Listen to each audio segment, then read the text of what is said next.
So ನಿಮಗೆ ಆ, ಈ ವ್ಯಾಪಾರದಲ್ಲಿ ಇವಾಗ ನಮ್ಮ ಅಪ್ಲಿಕೇಶನ್ ಬಳಸೋದಕ್ಕಿಂತ ಮುಂಚೆ ಸೊ ಏನು ಯಾವ ತರ ಇತ್ತು ಬಿಸ್ನೆಸ್ ಬಿಹೇವಿಯರ್, ಇವಾಗ ಅಪ್ಲಿಕೇಶನ್ ಬಳಸಿದ ಮೇಲೆ ಏನ್ ಬದಲಾಗಿದೆ? ಮೊದಲು ಬಳಸ್ತಿದ್ವಲ್ಲ ಅಷ್ಟೊಂದು ವ್ಯಾಲ್ಯೂ ಇರ್ತಿದ್ದಿಲ್ಲ ಸರ್ ನಮಗೆ. ಜನ ನಿಮ್ಮನ್ನು ಗುರುತಿಸ್ತಾ ಇರ್ಲಿಲ್ಲ. ಈಗ ಆ ಬಿಲ್ ಕೊಟ್ಬಿಡೋಣ ಒಂದಿಷ್ಟು ಕಂಪ್ನಿಗಳಿಗೆ ಹೋಗ್ತಾವು, ಅಂದ್ರೆ ಇದು GST ಮಾಡಕ್ಕೆ ಅದಕ್ಕೆ ಡಿಜಿಟಲ್ ಡಿಜಿಟಲ್ ಇನ್ವಾಯ್ಸ್ ಅಂತಲ್ಲ, ಈಗ ಅದನ್ನ ಕೇಳಾಕ ಒಂದಿಷ್ಟು ಕಸ್ಟಮರ್ ಬರತ್ತೆ. ಓಕೆ, ನೀವು ಕರೆಕ್ಟ್ ಆಗಿ ಪ್ರಾಪರ್ ಆಗಿ ಬಿಲ್ ಕೊಡೋದ್ರಿಂದ ಈ ಕಾರ್ಪೊರೇಟ್ ಕಸ್ಟಮರ್ಗಳು ಕಂಪನಿ ಆಫೀಸರ್ಗಳು ಬರೋರು ರೆಗ್ಯುಲರ್ ಆಗಿ ನಿಮ್ಮ ಸರ್ವಿಸ್ ಮೇಲೆ ರಿಸರ್ವ್ ಮಾಡ್ತಾರೆ.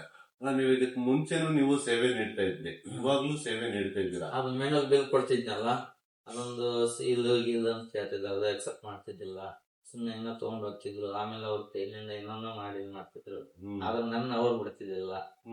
ಹಂಗೆ ಇವಾಗ ಈ ಬಿಲ್ ಕೊಡಾಕತ್ಗಳೇನ ಇದನ್ನ ಕಂಟಿನ್ಯೂ ಮಾಡೋಣ ಅಂತ ನಾವು. ನನ್ನ ಪ್ರಶ್ನೆ ಏನು ಅಂದ್ರೆ, ಸೊ ನೀವು ಬಿಲ್ ಕೊಡ್ತಾ ಇದ್ದೀರಾ, ಒಂದು ಕಸ್ಟಮರ್ಗೆ ಅದು ಖುಷಿಯಾಗಿದೆ, ಅದು ಓಕೆ. ಇವಾಗ ಇದಕ್ಕೆ ಮುಂಚೆನೂ ಸಂಪಾದನೆ ಇತ್ತು, ಇವಾಗ್ಲೂ ಸಂಪಾದನೆಯಲ್ಲಿ ಏನಾದ್ರೂ ವೇರಿಯೇಷನ್ ಇದೆಯಾ? ವೇರಿಯೇಷನ್ ತುಂಬಾ ಹೇಗೆ ಅಂದ್ರೆ ಈಗ ನಾನು ಮನೆಗೆ ಬಿಲ್ ಕೊಟ್ರೆ ಅದು ನನ್ ಲೆಕ್ಕಕ್ಕೆ ಇರ್ತಿದ್ದಿಲ್ಲ. ಇಲ್ಲ, ಬಿಲ್ ವಿಚಾರಕ್ಕಿಂತ ಅಮೌಂಟ್ ವಿಚಾರಕ್ಕೆ ತಂದಾಗ ಅಮೌಂಟ್ ನಾನು ಅಲ್ಲೇ ಬರ್ತೇನೆ. ಈಗ ಅದು ಅಮೌಂಟ್ ಕೊಡ್ತಿದ್ನಲ್ಲ, ಅಮೌಂಟ್ ಕಿಶೆದಾಗ ಬರ್ತಿತ್ತು, ಬಂದಿದ್ದು ಹೋಗ್ತಿತ್ತು. ನಾ ಖರ್ಚು ಮಾಡಿದ್ ಎಲ್ಲಿ ಹೋಗ್ತಾ ಇಲ್ಲ ಅನ್ನೋದು ಗೊತ್ತಾಗ್ತಿದ್ದಿಲ್ಲ. ಸೊ ಈ ಅಪ್ಲಿಕೇಶನ್ ಬಂದ ಕಡೆನ ಆ ಅಪ್ಲಿಕೇಶನ್ ಏನೇನ್ ಮಾಡ್ಬೇಕು ಏನಿಲ್ಲ ಎಲ್ಲ ಅಷ್ಟೇ ಸಿಗುತ್ತೆ. ಓಕೆ, ನಿಮಗೆ ಸಂಪಾದನೆನೂ ಸಿಗ್ತಾ ಇದೆ, ಇವಾಗ ಖರ್ಚು ವೆಚ್ಚಗಳ ಲೆಕ್ಕಾಚಾರ ಸಿಗ್ತಾ ಇದೆ. ಸೊ ನಿಮಗೆ ನೀವ್ ಏನ್ ವ್ಯಾಪಾರ ಮಾಡ್ತಾ ಇದ್ದೀರಾ, ನಿಮಗೆ ಎಷ್ಟು ದುಡ್ಡು ಬಂದಿದೆ, ಎಷ್ಟು ದುಡ್ಡು ಉಳಿತಾ ಇದೆ ಅನ್ನೋದ್ರದ್ದು ಲೆಕ್ಕಾಚಾರನು ನಿಮಗೆ ಕಣ್ಣಿಗೆ ಕಾಣ್ತಾ ಇದೆ. ಓಕೆ, ನಾನು ಹೇಳ್ತಾ ಇರೋದು, ಇವಾಗ ನೀವು ಎಲ್ಲಿಂದ ಏನ್ ಕಿಲೋಮೀಟರ್ ಚಾರ್ಜ್ ಮಾಡ್ತೀರಾ ಅಲ್ಲಿ? ನಾನು ರೆಗ್ಯುಲರ್ ಈಗ 11 ರೂಪಾಯಿ ಮಾಡ್ತಿದ್ದೆ ಚಾರ್ಜ್ ಔಟ್ ಸ್ಟೇಷನ್ಗೆ. ಆಮೇಲೆ ರೆಂಟಲ್ 2600 2400 ರೂಪಾಯಿ ಆಗ್ತಿದ್ದೆ. ಈ ಅಪ್ಲಿಕೇಶನ್ ಬಂದಿದ್ದ ಒಂದು ಫಿಕ್ಸ್ ರೇಟ್ ಅಂತ ಬಂತು. ಓಕೆ, ಅವಾಗೇನೋ ಸ್ವಲ್ಪ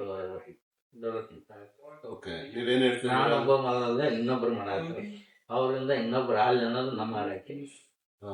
ಓಕೆ, ನನ್ಗೇನ್ ಅರ್ಥ ಆಯ್ತು ಅಂದ್ರೆ, ಇದಕ್ ಮುಂಚೆ ಕಸ್ಟಮರ್ಗಳು ಬಂದಾಗ ಅವರು ಅವ್ರದೇ ಆದಂತ ರೇಟ್ ಹೆಚ್ಚು ಕಮ್ಮಿ ಕೇಳ್ತಾ ಇದ್ರು, ಅವಾಗ ಒಂದ್ರಲ್ಲಿ ಜಾಸ್ತಿ ಒಂದ್ರಲ್ಲಿ ಕಮ್ಮಿ ಹೋಗ್ತಾ ಇತ್ತು. ಇವಾಗ ಬಿಲ್ ಕೊಡೋದ್ರಿಂದ ಸ್ಟ್ಯಾಂಡರ್ಡ್ ರೇಟ್ ಕಸ್ಟಮರ್ ಒಪ್ಕೊಳ್ತಾ ಇದಾರೆ, ನೀವು ಒಪ್ಕೊಳ್ತಾ ಇದ್ದೀರಾ, ನಿಮ್ ವ್ಯಾಪಾರಕ್ಕೆ ಸರಿಯಾದಂತ ದರನೂ ಸಿಗ್ತಾ ಇದೆ, ಲೆಕ್ಕಾಚಾರನೂ ಸಿಗ್ತಾ ಇದೆ, ನಿಮ್ಗೆ ಆದಾಯದಲ್ಲಿ ನಿಮಗೆ ಲಾಭ ನಷ್ಟನೂ ಗೊತ್ತಾಗ್ತಾ ಇದೆ.